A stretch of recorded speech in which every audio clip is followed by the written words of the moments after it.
Fred Ngoma ni mmoja kati ya wachezaji ambao wamekuwa kwenye mazingira mazuri sana kama mchezaji. Congo Brazzaville amekuwa akiimbwa sana kama mchezaji tegemezi kwenye maeneo mengi ya kwenye midfield, lakini bado Young Africa wana ile pressure ambayo iliyokuta kwa Bara Conte.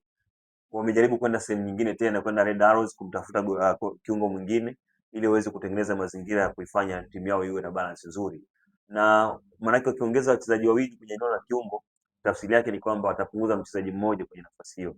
Lakini kwa Fred Ngoma, kwa aina yake ya uchezaji, anaweza kuwa msaada na uchezaji kwenye kosi ya Young Africa, lakini ni mchezaji ambaye hana tofauti na Duke Ogabuya. Power anazo, lakini kitu kimoja ambacho ni bora zaidi kwa upande wake, ni mzuri kwenye kuskani matukio.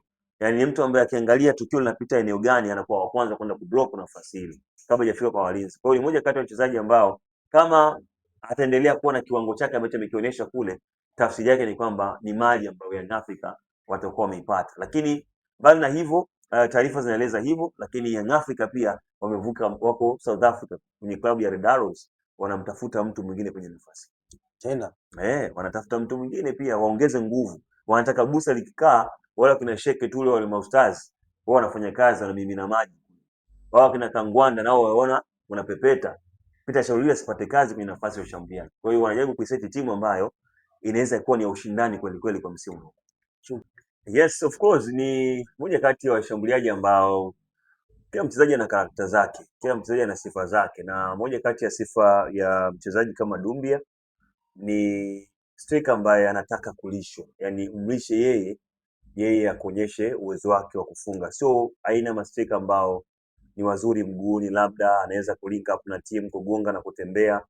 Ni striker ambao wanatupa picha kwamba hawapaswi kuwa tegemezi kwenye timu, na ukitaka kuwa tegemezi kwenye timu, striker kama Ibrahim Dumbia, maana yake una viungo ambao muda wote wanatembea kama umeme uwanjani, yani muda wote wana rotate uwanjani ili isionekane kwamba kuna gap kati yake na Dumbia. Kwa hiyo hichi ndicho ambacho nafikiri kimeonekana, lakini kiuhalisia, moja kati ya sifa kubwa za striker kwenye timu zenye pressure ni kufunga bao.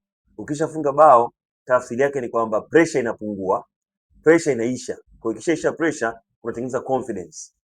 Ukishatengeneza confidence, watu wanakuamini. Wakikuamini, unakuwa na uwezo wa kufunga magoli hata kama ni magumu, unaweza kufunga.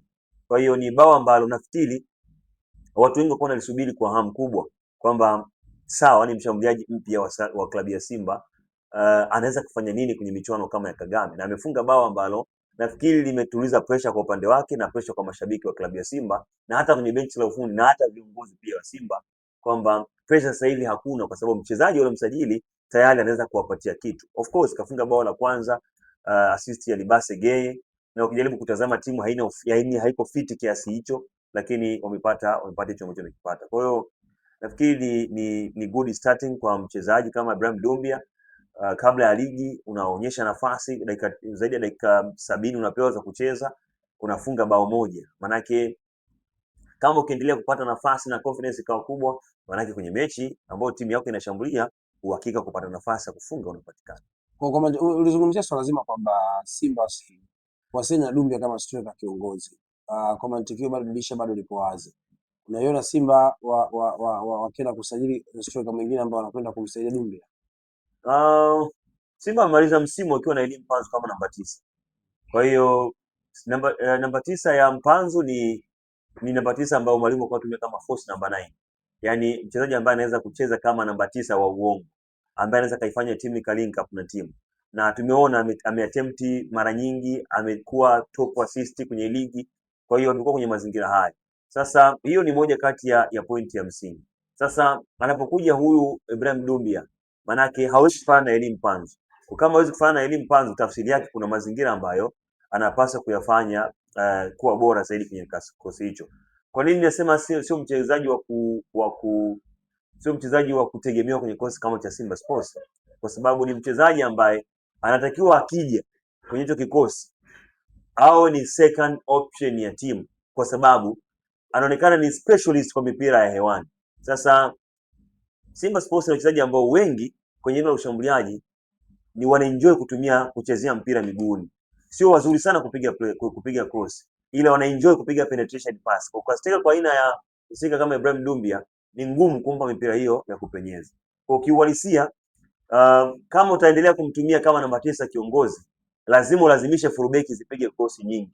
Sasa kama fullback zipige cross nyingi, wakashindwa kufikisha hiyo mipira eneo la box, maana ataonekana anafanya kazi ya kuwakaba wenzake kwenye box, maana ataonekana kwamba hana msaada kwenye timu. Lakini kama mwalimu atakuwa anasema kwamba anamtumia Dumbia kama second option, tafsiri yake ni kwamba mtu kama Elie Mpanzu anapaswa kuanza kama nambari 9. Ikiwa Simba Sports wanataka kubadilisha mchezo, ndio wamtumia mtu kama Ibrahim Dumbia ambaye anaweza kutumika vizuri kwenye mipira mirefu, either ni kona au free kick, akaisaidia timu kwenye kupata matokeo. Tumeshuhudia mchezaji mwingine wa Simba mpya ambaye ameingia kwenye mchezo wa Super League. Djibouti ni miongoni mwa mchezaji ambaye kabla hajaingia utamani kumuona akiingia. Ni mchezaji namna gani na nini ambacho anakwenda kuongeza kwenye kikosi cha Simba? Ibrahim Jabbar ni mmoja kati ya wachezaji ambao nafikiri wanaofuatilia mpira watakuwa wanamfahamu, sio mgeni. Amekuja kucheza na Simba Sports Club kwenye nusu fainali ya kombe la shirikisho. Alikuwa kwenye kiungo bora sana, mmoja kati ya wachezaji ambao waliwavuruga wachezaji kama kina Jean Shazi Ahoua, wakina Hassan Maodo Kante kwenye kiungo. Walipata wakati mgumu sana wakati ule kani yeye kwenye kiungo. Mimi napenda sana na napenda kwa sababu ni aina ya wachezaji ambao wanapokonya mpira au wanapewa mpira na punguza gap ndo anatoa pasi. Viungo wa kisasa wanatakiwa kucheza mpira wa design hiyo. Sio mchezaji ambaye unatembea kama pia. Lazima ukikamata mpira uweze kucheza sideway, cheze diagonal passes ili mipira ifike kwa wakati. Sasa kuna muda pia inabidi upunguze gap ili beki akufate wewe uhamishe mipira. Ndio design ya kiungo ambayo Simba Sports wamempata Ibrahim Jabbar. Na mwalimu anamfahamu vizuri kwa sababu anajua namna gani atamtumia kwenye nafasi hiyo. Hiyo nafasi amekaa Loemba, hiyo nafasi amekaa Chaba, hiyo nafasi amekaa Neo Mahema, lakini umeshindwa kufanya kile ambacho mwalimu anakitaka. Ndio maana mwalimu alimtafuta Ibrahim Jabbar na umejaribu kutazama, leo amepata nafasi ya kucheza dakika chache, lakini umeona vile ambavyo timu ilikuwa iko kwenye migongo yake. Ameifanya timu ikawa kwenye migongo yake, inamfanya Yusuf Kagoma kuwa soft uwanjani kwa sababu tayari timu ilikuwa kwenye migongo ya mtu. Na umejaribu kutazama, ni mzuri kwenye kuhamisha mipira maeneo mbalimbali ya uwanja na timu imecheza kupitia kwenye njia yake. Na ukiangalia bao la pili ulipatikana, setup ya bao imeanza kwenye mguu wake wa kushoto, then ukaenda kwa Yusuf Kagoma, penetration pass kwa Duchu, imepigwa cross akafunga Elie Mpanzu. Kwa hiyo ni sehemu ya ubora wa wachezaji ambao wapo. Lakini pamoja na yote, Simba Sports bado inahitaji kuwa na muda wa kutosha kukaa pamoja. Wachezaji wengi hawajaelewana, hawajui namna gani wanaweza kupeana mipira, naye anaweza kufungua, naye ananiombea kwenye mguu, naye anaomba kwenye njia, naye anataka mpira wa kifuani. Yaani bado kuna vitu hivyo ambavyo havijafanyika. Nafikiri mwalimu atalifanyia kazi na tayari kwenye michuano imetolewa, maana mwalimu atapata muda mrefu wa kufanya mazoezi na mechi za majaribio ambazo ni za kutengeneza mifumo na kuangalia timu mikali.